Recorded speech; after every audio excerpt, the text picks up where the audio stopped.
The Pittsburgh Pirates offseason has been here, but now that the MLB season is over, it's really here. What should the Pirates offseason wish list be? You're going to hear mine. We're going to hear yours on today's episode of Locked On Pirates.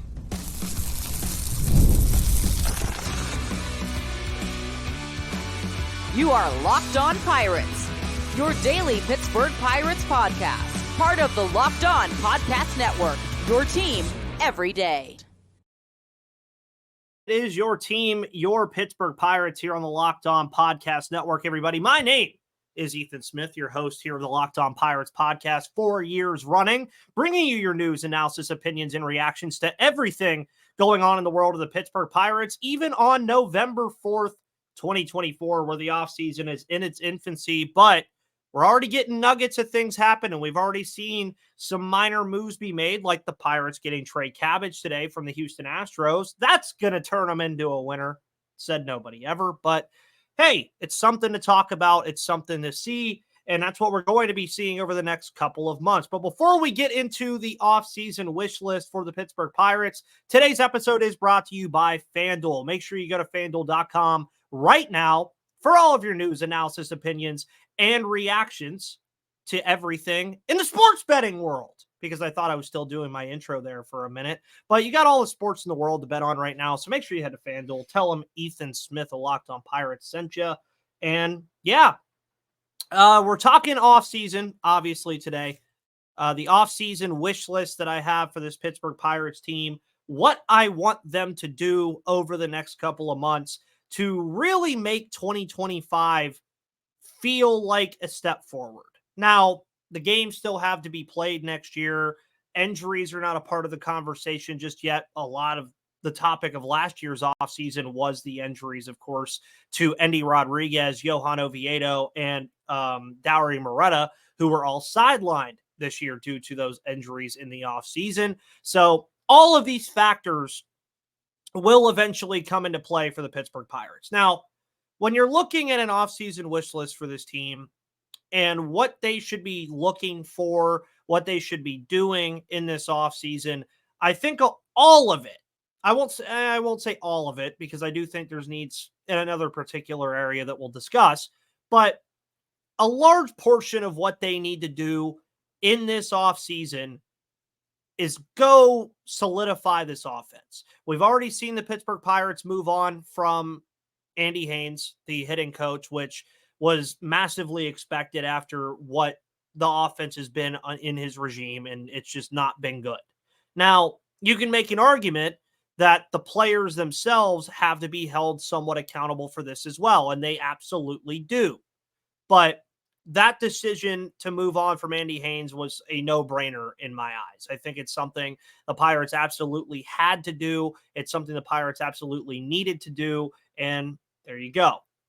So with that said, you look at this team and you kind of start looking around at the offense and where positions are solidified right now, and you're starting to look at what kind of MO this team is going to have as far as what they're going to be looking for. Well, just right now, you have plenty of options in the at the second base position, including Gold Glove winner Jared Triolo. We'll talk about that more tomorrow when we discuss Jared Triolo.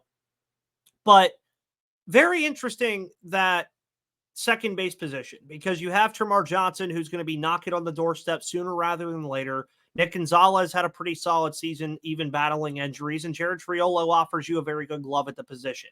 Third base for now, I think the Pirates are still leaning in the Ke'Bryan Hayes direction, but he is going to have to stay healthy and really show them something offensively this upcoming season for them to continue to move in that direction. And you have the Isaiah Kiner-Falefas of the world that can play that position. You obviously have Jared Triolo, who I just mentioned, who can play that position, but neither of those guys are really offering you much offensive upside. But then you continue to go around. Catcher right now, you have Joey Bart. You're going to have Endy Rodriguez back in the fold. You hope that Henry Davis can find a way to take that next step going into 2025 and beyond and really solidify his spot as that number one overall pick from the 2022 draft. These are all things that, or 2021 draft, sorry, all that you want to see. You want to see these things happen. And you start again, you continue to move around. O'Neal Cruz is in center field. Brian Reynolds is in left field. You're getting offensive output from those guys. But you're starting to see where the needs are becoming more clear in specific positions of need, especially when it comes to the lineup. It's more about the offense and the defense at this point.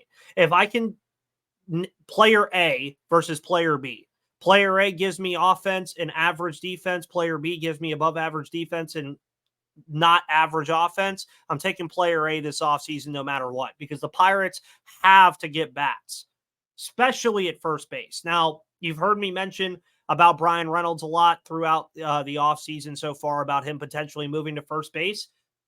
Could still be in the cards. We don't really know what the plan is there. We don't really know what the Pirates want to do. But if we're just discussing it as it stands now, you need to go get a first baseman. Now, the first baseman market is not that great in free agency. You're looking at Josh Bell, Christian Walker, Anthony Rizzo. You're looking at a lot of guys like that wouldn't really solidify the position for you right away. And even if they, well, not right away, they would solidify the position, just not long term. And you can look at that same thing for third base. You can look at the same thing for shortstop even now, because I just don't trust Isaiah Kiner-Falefa at that position defensively as much as I would in other positions in the field. And I really just don't think Isaiah Kiner-Falefa is going to hit the way he did this year. And even when he was in Pittsburgh, he didn't hit anywhere really near what he was hitting in Toronto when the Pirates traded for him at the trade deadline. So these are all things now that you start to consider. You look at first base, you look at right field, you look at shortstop, you potentially even look at third at this point just for some offense. And the Pirates have plenty of different avenues that they can use here to fill those positions. You can fill them in free agency if you want to. There's a plethora of players that I would be okay with signing to whatever deal that they want. You're looking at the Tyler O'Neals of the world that I think would bring a ton of plus power to this lineup and that average defense that I mentioned. You're looking at a guy like Alex Bregman, maybe out of the Pirates realm of possibility due to the cost that will come along with Alex Bregman. But Alex Bregman, I think, would be a phenomenal addition to this team.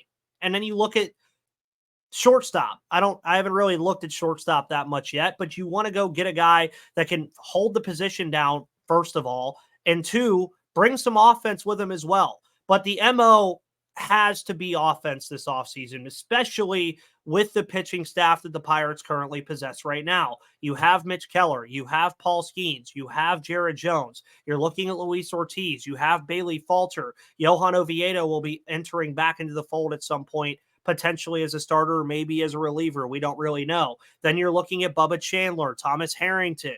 You look at these guys that we're all raving about seeing at some point.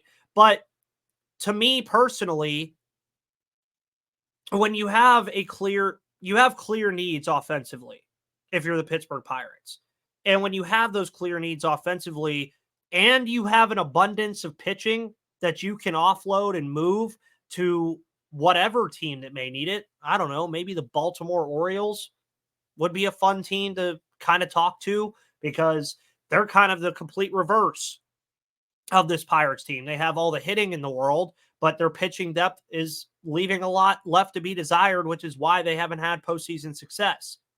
Meanwhile, the Pirates are not having any success because, albeit their starting pitching staff has been really, really good, especially this past year, they just don't have the offense to sustain winning streaks or end losing streaks. So that's what I think the Pirates are going to have to do here, is they're going to have to get a little bit creative. Maybe you listen to offers on a guy like Luis Ortiz. Maybe you get a nibble on a guy like Bailey Falter to get an average bat in this lineup that could be above average based off of what we've seen the last couple years. Maybe you even go a step higher and you go up to maybe Jared Jones and go get a top hitting prospect from a team like the Baltimore Orioles, just to throw a name out there. Heston Kjerstad. I think he would be a phenomenal addition to this team in any capacity, as an outfielder or as a first baseman. That's a move that you could see this Pirates front office possibly make this offseason, because like I said before, I think the word this offseason that we're going to be using a lot is creativity. The Pirates are going to have to get creative with what they do this offseason, because the free agent market is just not very strong. In my opinion, I just don't really see much that I see things, but I don't see a ton that I say I absolutely have to have this player at this position for anything to be considered great, right? Like last year when the Pirates had a first baseman issue and everybody said that Carlos Santana had to be back for the first base position to work. And he obviously didn't come back, and it happens, but I just don't really see any of those players. I mentioned a couple of them that I really like Alex Bregman, Tyler O'Neill being another one, and that's just off the top of my head. But I do think that the trade market offers just a little bit more for what the Pirates could be looking for. And that's not even considering that you could be looking for bullpen help as well. And there's a player in the division that is likely getting traded in Devin Williams, and the Brewers are not a team that's going to shy away from trading away a player in the division, especially if they can get a premium for him. And if I'm the Pittsburgh Pirates, maybe you flirt with that too. So you're going to be looking at first base. You might be looking at third base. You're going to be looking at the corner outfield, and you're going to be looking at shortstop. But you have to get guys that are going to bring some pop to this lineup, that are going to get on base, that are going to hit home runs, that are going to bring guys in when they have runners in scoring position, and are going to solidify this offense and make it a threat. Because if the Pirates in this offseason can make their offense a threat, along with the pitching staff that we've already seen has the ceiling higher than the moon, then that's where a lot of the optimism will come. But they just have to go out and do it. They have to go get creative. They have to see what's on the trade market, see what's available in free agency, and just pick and choose their spots, find guys that are worth their while. Not you, Trey Cabbage, but find guys that are worth their while. That was bad. I shouldn't do that. But quality free agents, I think, is the word of the day. The words of the day. And that will be the words of the day from now until the offseason ends. What kind of quality free agents did the Pirates sign this offseason? Obviously, that'll be a big question mark we ask around February or March. But for now, I kind of want to get your guys' thoughts too. I asked on Twitter about your offseason wish list, and I want to see what Yins had to say. We're going to look at those, and I'm going to react to them here in just a moment.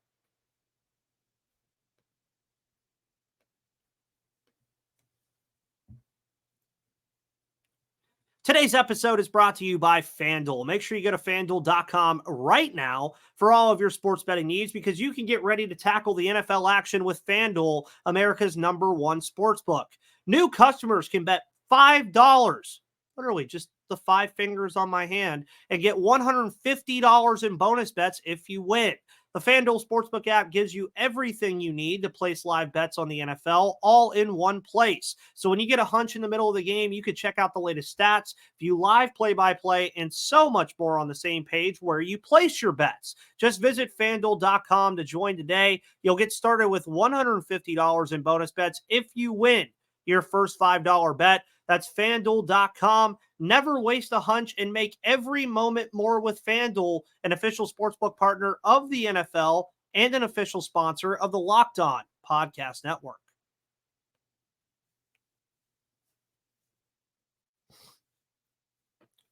And welcome back, everybody, to the Locked On Pirates podcast, where it's almost locked on after dark because I'm recording this around 4:30 in the afternoon. And if we all know, daylight savings time is here, so it's getting dark already around 4:30, 5 o'clock. So welcome to wintertime in Western Pennsylvania. But I also asked you guys on Twitter, on the interwebs, about what you guys wanted as far as your off-season wish list, and I'm going to feature everything I got here. And we're going to start with F. Stover. He's always commented on any of the questions that I have. He's featured on this show a lot with his questions and his discussions that he has under my post. So thank you for those as well. But he simply put it in 2 words, healthy key. And I think that that is a major component of this offseason for the Pittsburgh Pirates, F. Stover. I really do. Mainly because third base for now, I think you're okay with Ke'Bryan Hayes being there, especially if he does come out of this offseason healthy, if he looks better in spring training, if he starts kind of nursing that back a little bit more. We do know that he is trying a new offseason regimen to kind of balance all of this stuff out and really figure it out, because we've seen the blips of what Ke'Bryan Hayes could be as a elite two-way player. We saw it in 2023. We saw a little bit of it in 2021 when he came back from the injury, and we sure saw it in 2020 in the COVID season whenever he first came up. But largely, there's been a lot left to be desired with the offensive output that we've seen from Ke'Bryan Hayes and what he's been able to offer. Now, healthy, I think, is the biggest part of this, because if the Pirates have any sliver of a doubt, which they should, but if they do, going into spring training and going into the season, I do think getting an insurance policy at the minimum at that position has to be in the back of their minds. You may already have it in Isaiah Kiner-Falefa. I think he can do enough offensively, if not more, than Ke'Bryan Hayes from what we saw in 2024. The defense wouldn't be a massive drop-off, and if you wanted to, you could just play Triolo there too, but Triolo offensively, to me, just, I don't know, it's just, there's not really anything there that signals that he's just going to suddenly become a 280 hitter again. But his health is paramount for the decision that's made at third base. They signed him to the lengthy extension. You decide, okay, what do we really want to do here? Do we want to keep putting all of our cards into Ke'Bryan Hayes, or do we decide, hey, let's go get an insurance policy that could maybe turn into more than that, and then at the end of the day, the position is fine? Yinzer Neil Kakiko, always commenting as well. First of all, I need to know what's available in free agency. Then I can give you my takes. For one corner outfielder, I'd say Tyler O'Neill, especially if they move Brian Reynolds over to first base. That way we'd have a first baseman and a left fielder. So goes back to what I was kind of discussing earlier. And Tyler O'Neill, I think, is going to be a hot name among Pirates fans because, again, he brings pop even as a righty in PNC Park. His defense, not that all that bad. It's not good, but it's not bad either. But I think the bat would be more than worthwhile with Tyler O'Neill. But do they move Brian Reynolds to first? Is that how they solidify the position? Do they say, much like they did with O'Neal Cruz, we're going to move you from your natural position that you've played, and we're going to put you at one where we think, one, you can be better, and two, you can solidify it for us? That is a massive decision that the Pirates are going to have to make in this offseason, and maybe even going into spring training, just to get looks at Brian Reynolds and game action at first base to see if it's something that they really want to do. Because we all remember the O'Neal Cruz stuff kind of came out of nowhere with him moving to center field. I mean, a week before, Ben Cherington was saying that he was the shortstop of the future. They were putting all their chips into him being the shortstop of the future. Now he's in center field, and they've solidified that center field position with a young star at O'Neal Cruz. They have the opportunity to do it with first base as well with Brian Reynolds, who is a proven commodity and a multiple-time All-Star, and you know you're going to get offensive output from. But in turn, it does the same thing that the O'Neal Cruz move did. It now leaves another hole somewhere else. You already kind of have one in right field. Now you might have one in left field if they do decide to do that. Tyler O'Neill could fill that spot. There's a lot of different other guys I think they could target. Again, maybe in a trade as well and move on from one of the pitchers. All things they could do. Ryan Russell says, I simply wish that when the home opener comes in 2025, we as fans can look at the team and think, okay, at least the front office is trying. A big wish, I know, but one that probably 20 to 25 teams fans can think yearly. And it is interesting to think about it that way. And I thank you, Ryan, for saying this, because a large part of the offseason, you know, we always joke about in sports that this team won the offseason, and almost every time that team wins the offseason, they don't win. Now, this year, it was a little bit different because Shohei Ohtani signed with the Dodgers, created a super team. They win the World Series. Congratulations.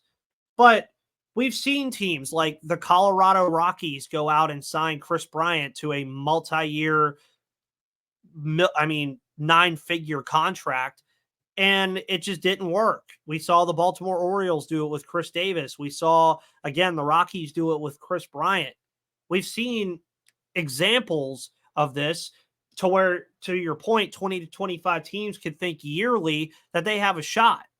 And I think the Pirates are one of those teams now. They absolutely have to be, because they have one of the best pitchers in the game in Paul Skeens, and they have pieces here. They just have to start putting the whole puzzle together. They're not, and not to throw shade here, but they're not the A's. They're not the Rockies. They're not the Marlins. They're not these teams. They're not the White Sox right now, where they just know that already 2025 is probably another year of rebuilding. The Pirates are a team with real expectations now.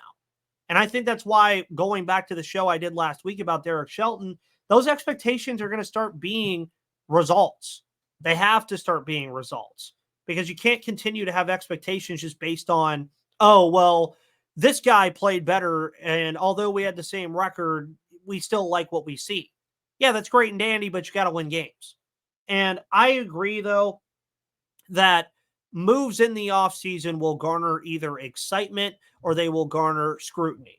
More than likely the latter, because I just don't think the Pirates are going to go out and spend a boatload of a pirate ship of money whatsoever. But that doesn't mean you also can't find quality free agents in the middle of it, because you look at some of these teams that made the postseason and it was the little moves that they made. Like, look at Lane Thomas going to the Cleveland Guardians, ends up being a postseason hero for 24 hours. You look at those kind of moves and you say, okay, that's a move the Pirates can make. They can go get a Lane Thomas type player that can hit 250 all year, but be big in those spots. You can go get a bullpen arm that can come in and shut down games for you at not that expensive of a price. These are the things you got to think about, as I think it goes back to creativity again. Get creative with the payroll. Get creative with the players that you go out and sign. Get creative with who you pick and choose to bring to Pittsburgh, because nobody's stopping you from being creative. The owner could stop you from spending more money than what you can, but that doesn't mean you can't be creative. And I think that's a massive part of this. And we're going to continue hitting on the rest of these that I have. I'm going to continue to react to the rest of these that I have for your wish list this offseason right after this.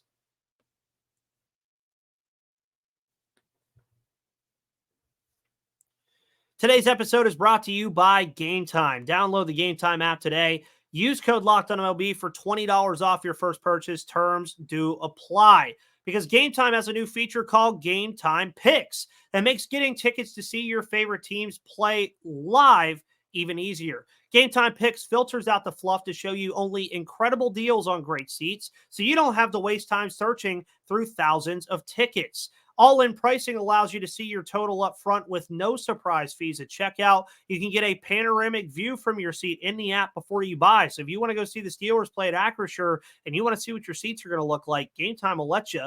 And they also have the lowest price guarantee, which means if you find tickets in the same section and row for less, Game Time will credit you 110% of the difference, and your purchase is covered with the most flexible customer service policy in the ticketing industry. Download the Game Time app, create an account, and use code LOCKEDONMLB for $20 off your first purchase. Terms do apply. Again, create an account and redeem code LOCKEDONMLB for $20 off. Download Game Time today. What time is it? It's game time.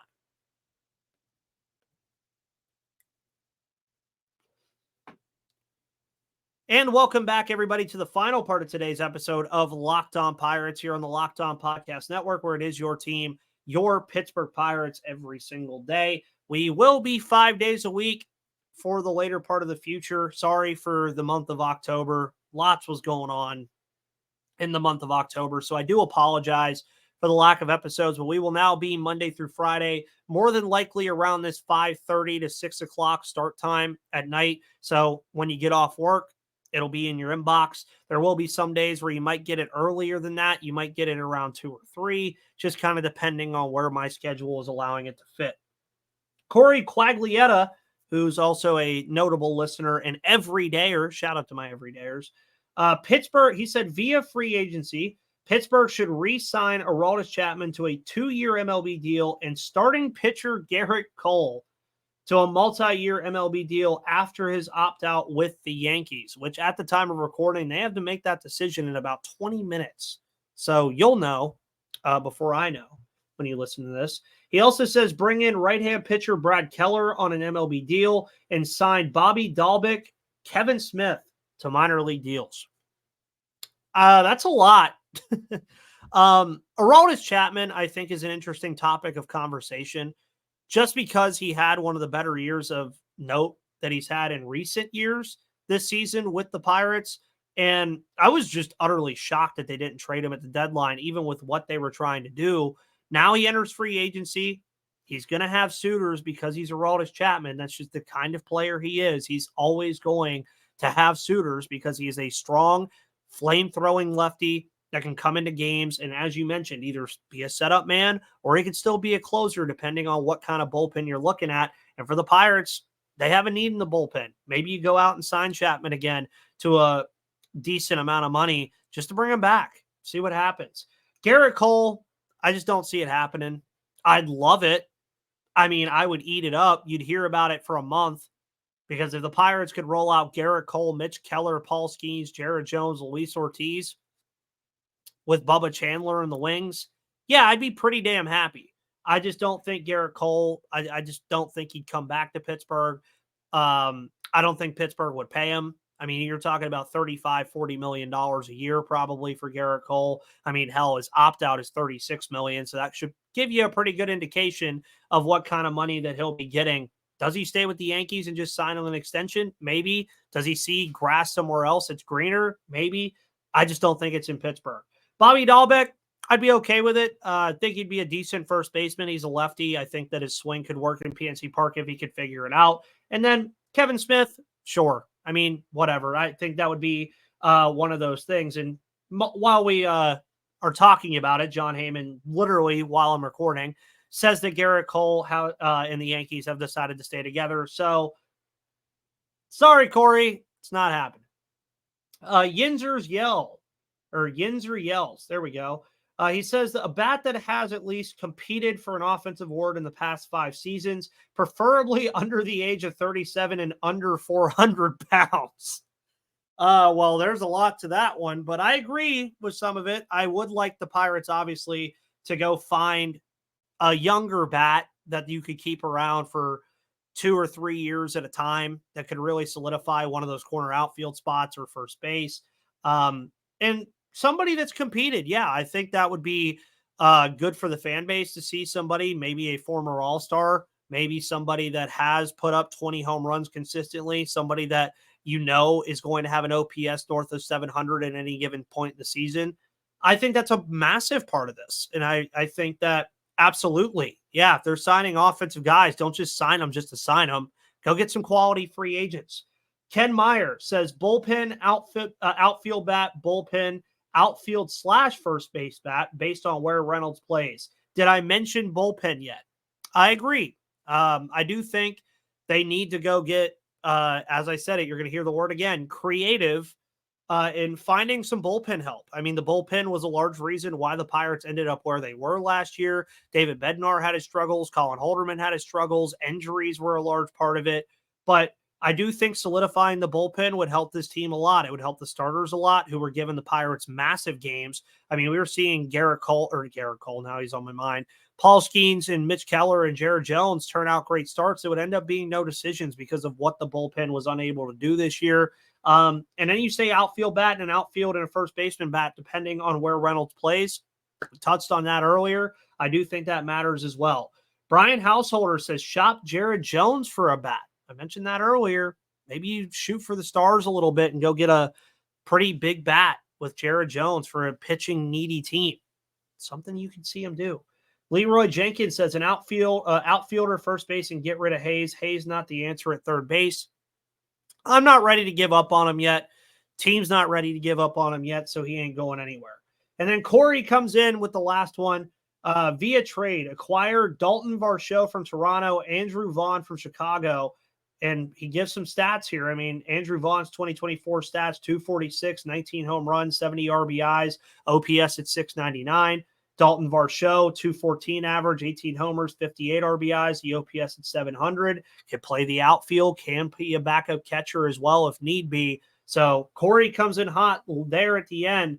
But folks, at the end of the day, we're going to see what the Pirates decide to do. It's November 4th, and they have plenty of time to figure this out. So we will see what the Pirates decide to do this offseason. And here on the Locked On Pirates podcast, we'll have you covered with whatever they decide to do.